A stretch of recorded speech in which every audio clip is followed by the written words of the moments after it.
Dentro del bloque de lo que significa el tema del enfoque genético de los sistemas de partidos, no necesariamente tiene que ceñirse a ese capítulo sexto del libro, del Manual de Ciencia Política de Bartolini, en el que habla del tema de sistemas de partidos, el concepto de partidos y de sistemas de partidos, ¿no?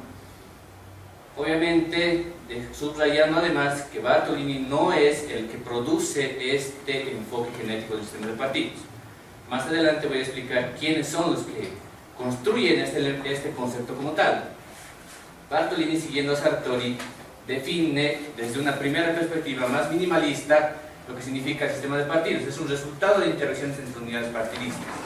Desde una visión más maximalista, siguiendo otra vez la propuesta de Bartolini, el sistema de partidos estaría influido y determinado por la naturaleza de los partidos que lo componen. Subrayo el elemento de la naturaleza de los partidos, porque este va a ser el elemento central por el cual se van a disgregar o se va a centrar el enfoque genético del sistema de partidos. Para complementar esta visión de Bartolini, establezco otra que nos muestra Peter May, el politólogo, el cual nos va a decir los elementos definitorios de un sistema de partidos son las interacciones ideológicas, estratégicas, electorales, bases sociales de los partidos y la estructura de issues que se debaten, es decir, la estructura de temas que se debaten dentro de un sistema de partidos.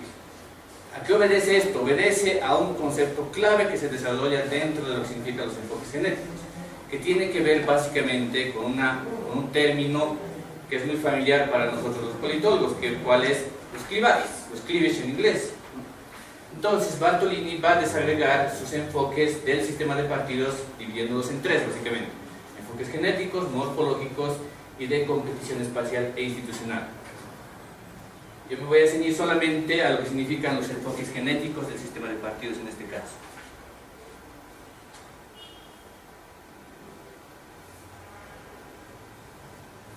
Desde una visión más histórica, Bartolini nos va a expresar que el enfoque genético estaría comprendido entre la segunda mitad del siglo XIX y la Primera Guerra Mundial.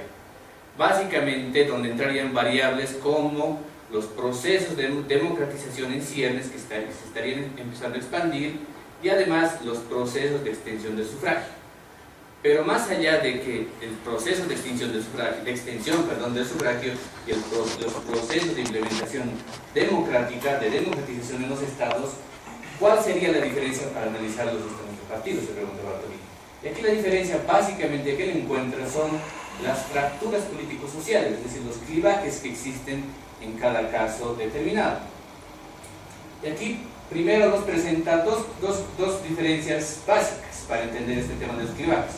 Una diferencia territorial que se centraría básicamente en una pugna entre el centro y la periferia, donde se establecerían conflictos de grupos de interés, y una segunda diferencia más funcional, donde estarían presentes recursos económicos y su distribución versus conflictos morales y visiones históricas, es decir, conflictos de grupos con solidaridad más o menos difundida, consolidada.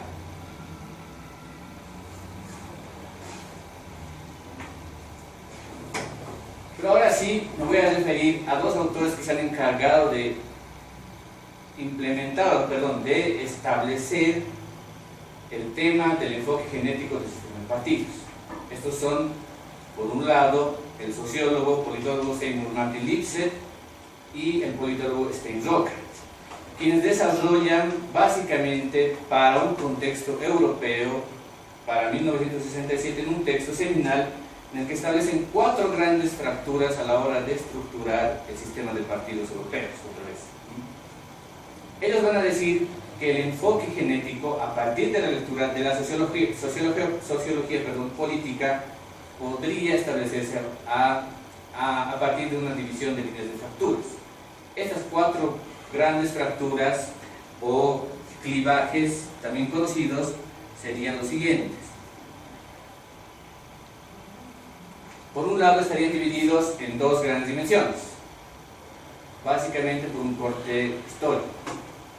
La primera, que tiene que ver antes de la revolución industrial de mediados del siglo XIX. La primera fractura sería entre el centro y la periferia, es decir, aquí se darían razones de pugna, de lucha cultural, religiosas, incluso hasta de lucha entre las élites dominantes. La siguiente fractura sería entre el Estado y la Iglesia, es decir, razones de control eclesiástico de la vida social, es decir, lo que se conoce básicamente como que el control de la iglesia en este mundo terrenal. La siguiente división de los clivajes en términos históricos se daría después de la Revolución Industrial. Aquí básicamente el primer clivaje, perdón, el tercer clivaje sería la fractura entre propietarios de la tierra y sectores comerciales y empresariales, es decir, lo que se conoce básicamente, lo que se conoce como el germen de lo que va a ser después la lucha entre la izquierda y la derecha, el clivaje ideológico. Un cuarto clivaje, una cuarta fractura tiene que ver con la pugna entre propietarios de los medios de producción y los prestadores de la mano de obra. Ahora bien, tomando en cuenta que la sociedad, los sistemas políticos, los sistemas de partidos no son estáticos en el tiempo y se van transformando constantemente, uno podría intentar hacer una lectura más contemporánea de estos serán solamente estos cuatro clivajes los que determinan a lo largo de la historia. Según las lecturas contemporáneas, no. Incluso tomando en cuenta los factores básicamente propios de un contexto determinado. Por ejemplo, un clivaje como el tema ecológico. Si bien es cierto que ahora mismo en nuestro sistema de partidos no es determinante todavía el debate del clivaje ideológico, sí encuentro yo de alguna forma que los movimientos feministas como clivaje sí han tenido un asidero fundamental. Y estoy hablando, por ejemplo, con todo este debate que se cierne alrededor dentro de los partidos políticos respecto a la equidad y paridad de género dentro del tema de la representación política. U otros clivajes como el tema de la clase social, por ejemplo.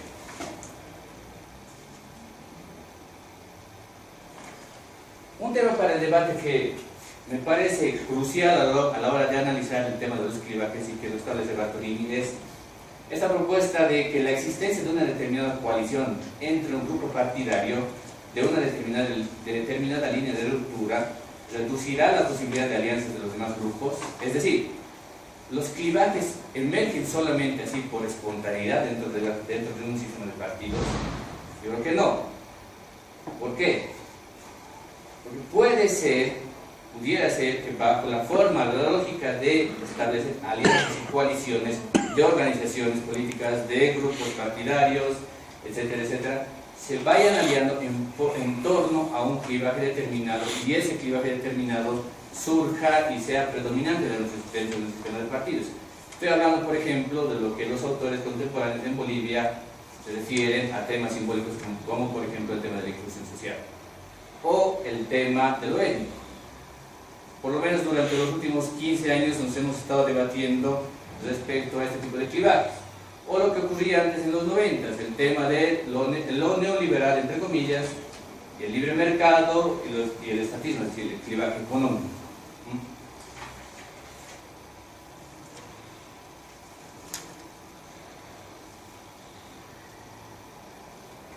Otra lectura que merece la pena rescatar aquí a la hora de analizar los clivajes nos va a establecer el politólogo Inglehart, quien desde una perspectiva más de cultura política nos va a establecer básicamente lo que les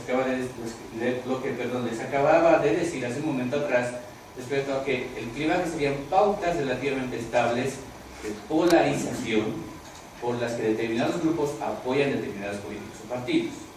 Y esta visión se complementa con la definición de Leticia Ruiz y Patricia Otero, quienes nos van a decir que el surgimiento de clivajes puede deberse a visiones de la élite política o pueden llegar a desaparecer o variar en su preeminencia en las interacciones entre partidos políticos.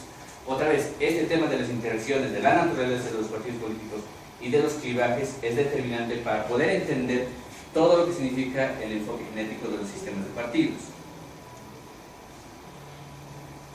Aquí rescato dos ejemplos para el caso de Bolivia. ¿Cómo podríamos analizar esto? En un texto que tiene, en un capítulo, que tienen Roberto Lacerda y Fernando Calderón, ellos exponen básicamente que existirían a lo largo de nuestra historia, por lo menos desde inicios de 1900 hasta finales de los 90 del siglo pasado, básicamente tres clivajes que determinan el curso de nuestra historia. Además, clivajes que no han podido ser resueltos y que determinan, otra vez, que influencian la imposibilidad de construir una identidad nacional. El primero tiene que ver con una compleja heterogeneidad estructural, es decir, relaciones sociales y de clase. Aquí es básicamente, estos autores se centran en la idea de que no ha habido a lo largo de la historia una clase social que haya determinado o que se haya sobrepuesto a las demás. Por lo que, por ejemplo, H.C. Mancilla dice en términos genéricos, en su texto, en uno de sus textos, cuando analiza el tema de la cultura política, que en Bolivia, por no haber tenido una aristocracia, y por haber pasado básicamente por un cambio, por una circulación de élites constantemente, lo que nos ocurre es que básicamente cuando se cambian las élites, el principal foco de atención que tienen estas es el saqueo del erario nacional. Es decir, no se puede construir identidad nacional con esto. Si no has tenido una aristocracia o una clase social que haya determinado que prime sobre las demás, no puedes construir identidad nacional. El siguiente es el pluriculturalismo, es básicamente lo que todos conocemos y lo que estamos viviendo de alguna forma en los últimos años.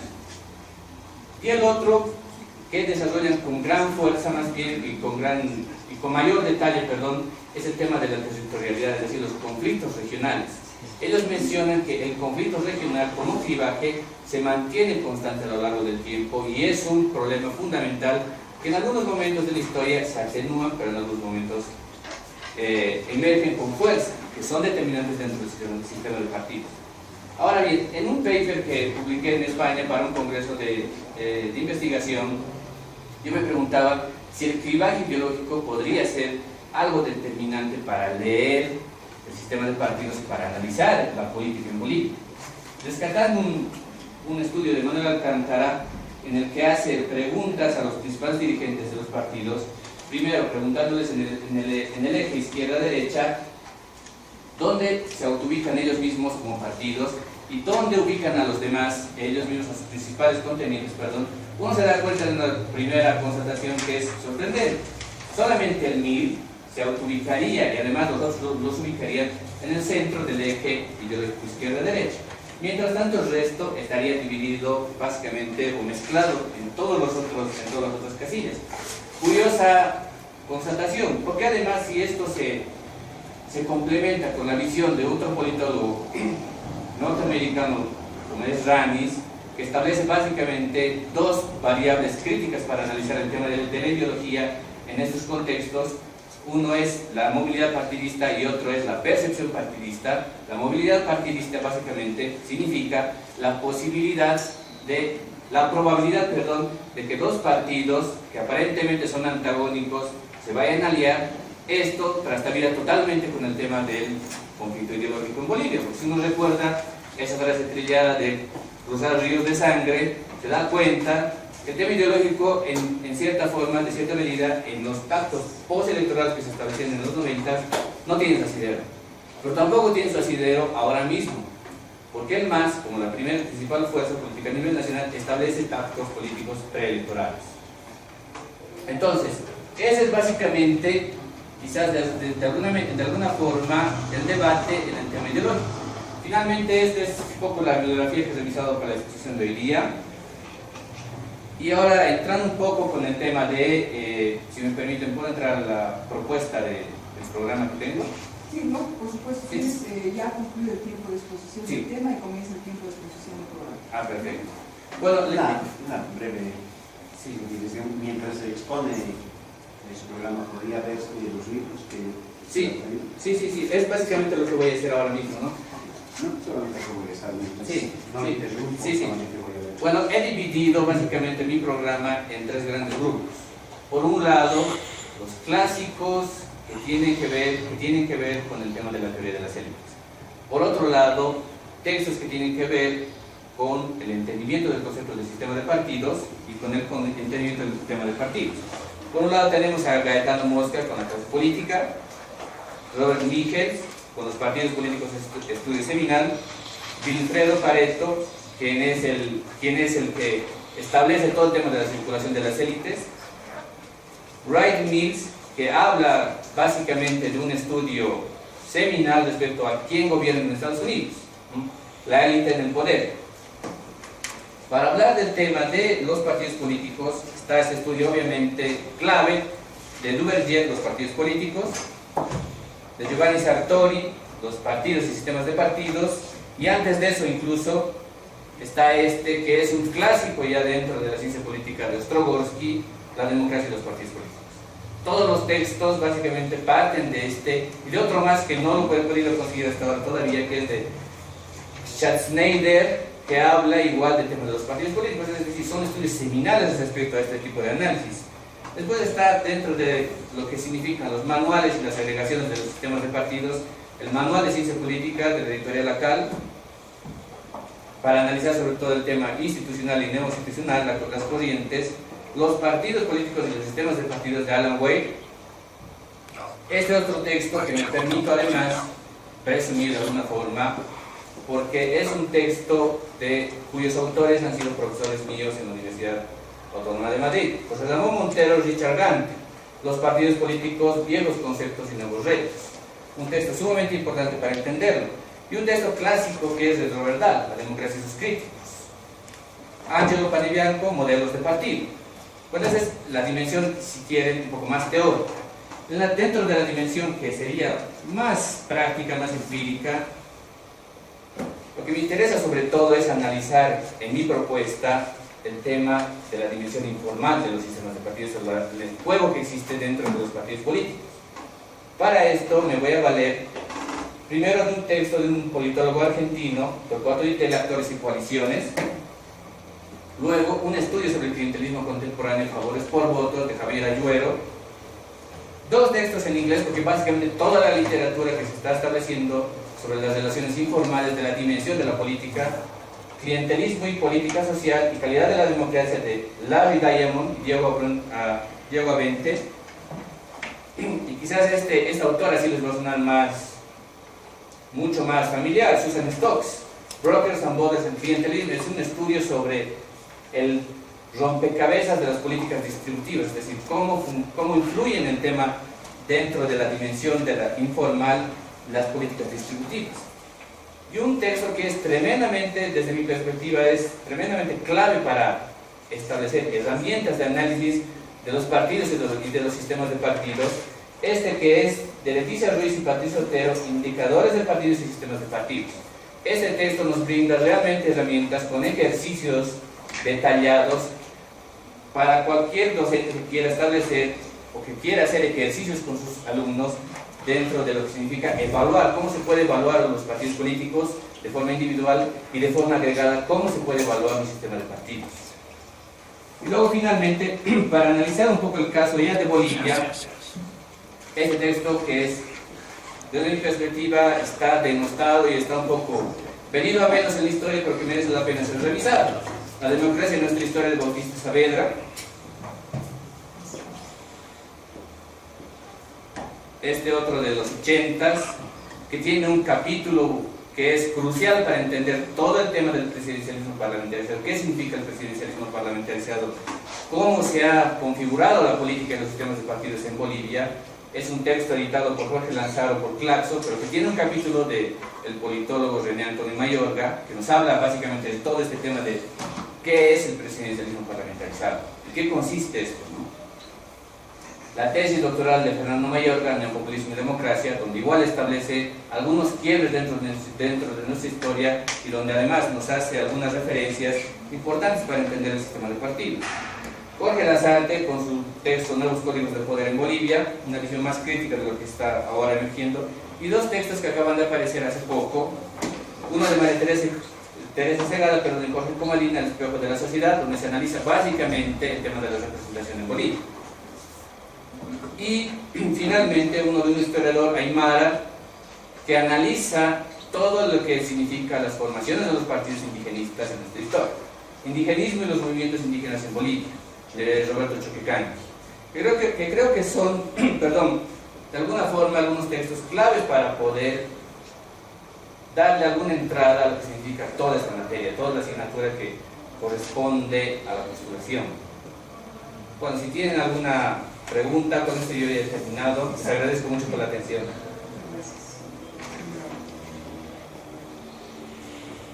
Comenzamos la fase de Sí. preguntas y respuestas. Sí, yo creo que es más claro, ¿no?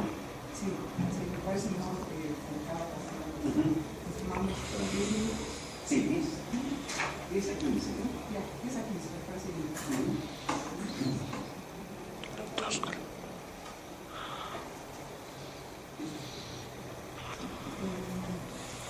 Yo quisiera hacerle una pregunta de opinión como analista político.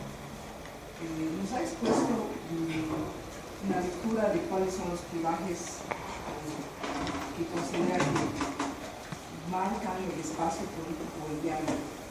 Yo quisiera que nos comente, pensando en el presente, en el sistema político boliviano actual, cómo observa el sistema político boliviano, los partidos políticos que lo componen, y qué es la relación de estos partidos con los clivajes que usted también está pensando. Bueno, muchas gracias por la pregunta. En verdad es que creo que ahora mismo, desde mi perspectiva, el tema de los clivajes, como bien decía hace un momento antes, si bien es cierto que durante los últimos 15 años hemos estado debatiendo básicamente por clivajes de lo étnico, de inclusión social, incluso hasta de factores que son tremendamente simbólicos e importantes dentro de nuestra sociedad, este tipo de clivajes se están agotando dentro de lo que significa la determinación y la preeminencia de nuestros partidos. Se están agotando porque esto se puede evidenciar claramente con el discurso socialista actual. Ya no tiene el asidero que tenía antes. Y además con otra variable que se está cruzando ahora mismo con fuerza.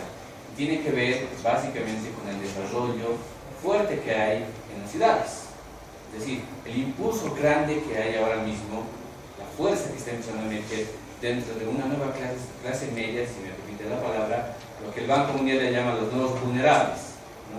Es decir, aquellos que están intentando entrar dentro de la clase media, y una clase media que de alguna forma ya está estructurada y institucionalizada, y que además, según la lectura misma que es el oficialismo, se vuelve más conservador, se vuelve más tradicional. Entonces, en esta medida, ¿cuán fuerte puede ser seguir sosteniendo el discurso político dentro del sistema de partidos en torno a un clivaje que tiene que ver con lo étnico o que tiene que ver con el tema de la inclusión social, cuando esto ya está en términos prácticos de alguna forma superado?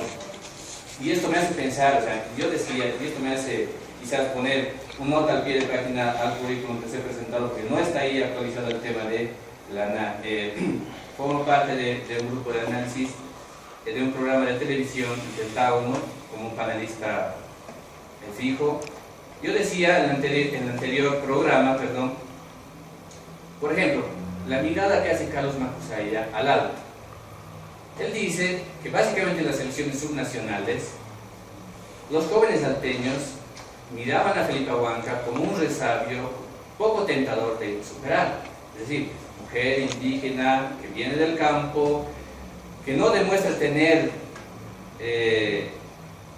las armas convenientes como para poder debatirse en un escenario público, y que además es alguien que no es poco tentador de superar. Básicamente esa es la visión que tendrían los jóvenes salteños. En cambio, si ven a un Félix Pazzi, según la visión de los jóvenes salteños, Félix Pazzi sería mucho más tentador de superar, porque sería un hombre que viene del campo a la ciudad, un hombre además un representante que de alguna forma demuestra que los títulos académicos, con los debates que él se presenta a nivel de la opinión pública, del escenario electoral, siempre sale bien parado. Entonces, este tipo de liderazgo se estaría formando y sería mucho más tentador de intentar seguir, de intentar superar. Entonces, si seguimos esta lógica de visión que nos establece Carlos Macusaya, diría que el clivaje la visión estructural del liderazgo en torno a lo que significa Evo Morales o lo que significaba Felipa Huanca se estaría dando por superado. Y más bien se debería pensar en qué tipo de clivaje estarían empezando a entrar, es decir, otra vez decía, el tema de la clase media o el tema del surgimiento de las ciudades, es decir, la fortaleza que hay dentro de las ciudades. Muchas gracias. Bueno, la exposición básicamente se basó en Bartolini, ¿verdad? Bartolini nos habla mucho de los clivajes. A mí me interesaría mucho que justamente todas esas concepciones tienen una visión más también pues una visión histórica, ¿no?, que nos describe los diferentes clivajes, los 4 grandes clivajes nos cuentan. ¿Usted dónde situaría los clivajes más importantes en la historia de Bolivia y cuáles han sido los resultados inmediatos de la formación de los partidos en el país, evidentemente? Bueno, yo seguiría en este caso la propuesta que hace la CERN en Calderón respecto al tema de lo territorial. El conflicto regional es sin duda alguna un clivaje determinante dentro de la historia de nuestros sistemas de partidos, por un lado. Y por otro lado, este conflicto que existe a nivel de las clases sociales, es decir, la posibilidad de heterogeneidad dentro de la estructura social que tiene nuestro país. Este es otro conflicto muy determinante. Ahí, de alguna forma, sí comparto esta visión un tanto más pesimista que hace en el carácter conservador de la nación boliviana, no me acuerdo el título del libro, y un poco la visión que ellos establecen respecto a que no hemos tenido realmente una clase social que haya determinado el contexto y el comportamiento de nuestra política a lo largo de la historia. No ha habido un continuo cambio y circulación de élites políticas, es decir, básicamente lo que dice Wilfredo Pareto, ¿no? Pero con los reparos que establece Robert Michels más adelante, es decir, si bien es cierto que ha habido un cambio de élites, esto hay que sopesarlo, es decir, esto hay que tenerlo con detalle, porque no es un simple cambio y sustitución de élites, sino es una mezcla siempre de viejos agregados con nuevos agregados. Entonces, en este sentido, la noción de cultura política que igual introduce Inglehammer me parece que es crucial para entender también esto. Sí existen patrones de comportamiento dentro de nuestra cultura política que son permanentes en el tiempo. Muy bien. Voy a tratar de utilizar el mismo patrón de pregunta para los 3 postulantes. Y tiene que ver con una pregunta, o preguntas quizás, de orden académico, porque entiendo que nuestra función es interactuar con los estudiantes. Y en esa perspectiva quiero preguntar académicamente sobre viejos conceptos, viejas teorías y nuevas teorías y nuevos conceptos acerca de los partidos políticos, la democracia y las élites. ¿Conoce usted las nuevas teorías y los nuevos estudiosos de los partidos políticos desde los trabajos de Richard Gunther, Paul Ince, Hans Dauder, Hans-Jürgen Pohl, Richard Katz, Peter Meyer, Steven Wolinetz, Richard Gunther, Jonathan Hopkins y otros, que más o menos han venido trabajando sobre lo que ellos llaman 4 modelos de organización partidista: el partido de élites, el partido de masas, el partido Catch-all, el partido para todo, y el partido Carter, ¿verdad? ¿Conoce estas nuevas teorías y lo que tienen de significado y de nuevos aportes de estas nuevas teorías y de estos nuevos estudiosos que acabo de mencionar?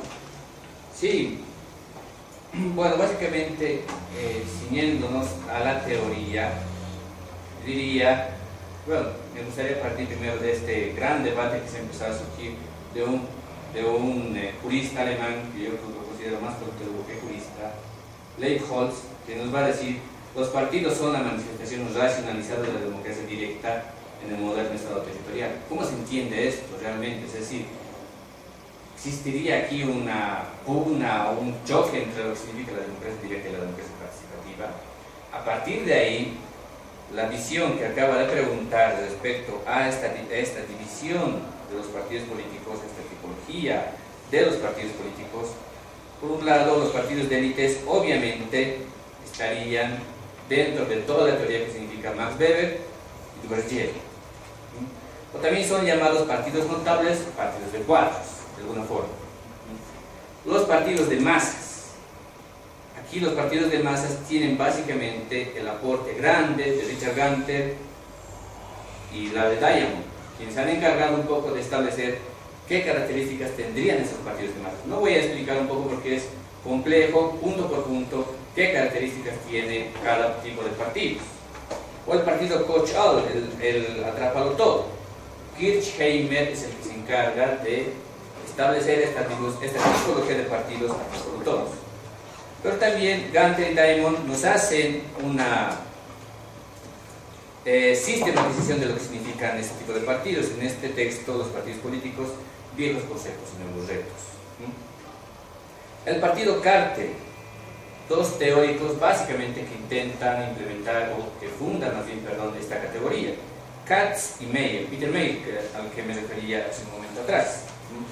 Todos estos de forma, didáctica a la hora de exponer esta tipología de partidos, me parece que la entrada teórica necesariamente tiene que remitirse primero a este texto de partidos políticos viejos, conceptos y nuevos retos, y luego a este otro de indicadores de partidos y sistemas de partidos, que son básicamente arribos, primero teóricos y luego prácticos de lo que significa esto.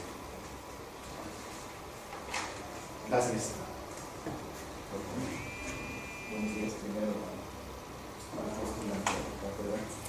mi pregunta va relacionada con los primeros puntos que usted señalaba acerca del enfoque genético, que es un proceso de desarrollo de los sistemas de partidos. Nos señalaba que uno de los principales componentes para que existan, para que se determine el nacimiento de los partidos políticos sea la extensión del sufragio, ¿verdad? Y de acuerdo a esta división, a esta caracterización, los partidos de origen genético, según Bartolini, se originarían en el siglo XIX, hacia 1850, en la Revolución Francesa, y también con la Primera Guerra Mundial como primeros pilares históricos, como usted lo dijo. Pero yo quisiera preguntarle también, ¿qué opinión le merece después de un enfoque politológico que no se tome también en cuenta en este caso a partidos del siglo XVII de Inglaterra, como por ejemplo los Diggers, los Levelers, los Tories? ¿Por qué no entrarían en este enfoque genético? ¿Por qué no se les caracterizaría como el origen primero de los partidos?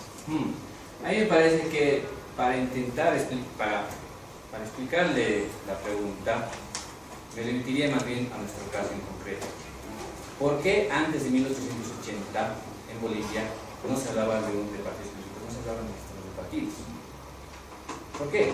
Básicamente Bautista Saavedra, de alguna forma, y luego Rigoberto Paredes en un libro que también es seminal para entender todo el comportamiento y la cultura política en Bolivia, la política parlamentaria se llama, nos va a decir que lo que existía antes de 1880 eran simplemente organizaciones políticas que se reunían en torno a liderazgos concretos, caudillos, es decir, por eso había los belcistas, los dacistas, los belmenistas, etcétera, etcétera. No había todavía formaciones de partidos estructurados a la manera institucionalizada en la que se entiende dentro de la ciencia política. Es decir, si bien es cierto que existen formaciones políticas, organizaciones políticas que representan sectores determinados, no se puede hablar todavía de partidos políticos como tal, pero todavía son organizaciones políticas.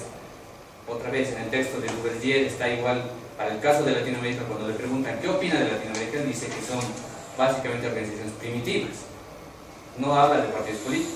Él dice en ese momento, lo que existía en este instante son organizaciones primitivas, organizaciones políticas que no pueden ser llamadas partidos políticos. Gracias. Muchísimas gracias. Gracias.